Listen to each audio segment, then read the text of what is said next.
Statue of યુનિટીમાં પ્રવાસીઓનો ભારે ધસારો. વર્ષ 2023માં રેકોર્ડ બ્રેક પ્રવાસીઓ ઉમટ્યા. 5 વર્ષમાં પ્રથમ વખત પ્રવાસીઓનો આંકડો 50 લાખને પાર. 29 ડિસેમ્બર સુધીમાં 5,29,147 પ્રવાસીઓએ લીધી એકતાનગરની મુલાકાત. 5 વર્ષમાં 1,75,00,000થી વધુ પ્રવાસીએ લીધી સ્ટેચ્યુ ઓફ યુનિટીની મુલાકાત. સ્ટેચ્યુ ઓફ યુનિટીમાં રેકોર્ડ બ્રેક પ્રવાસીઓ. વર્ષ 2018માં 4,53,020 પ્રવાસીઓની સંખ્યા નોંધાઈ હતી.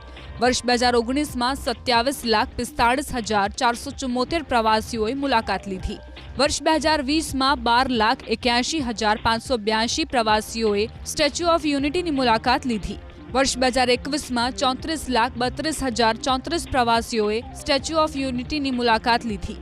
વર્ષ 2022માં 45,84,789 પર આંકડો રહ્યો. વર્ષ 2023માં 50,29,147 મુલાકાતીઓએ સ્ટેચ્યુ ઓફ યુનિટીની મુલાકાત લીધી. હજુ પણ ન્યૂ યરના મિની વેકેશનમાં મોટી સંખ્યામાં પ્રવાસીઓ મુલાકાત લે તેવી શક્યતા છે. તો પ્રવાસીઓના ધસારાના કારણે સ્થાનિકોને રોજગારીમાં પણ વધારો થયો છે અને સમગ્ર વિસ્તારનો વિકાસ પણ ફૂલ્યો ફાલ્યો છે.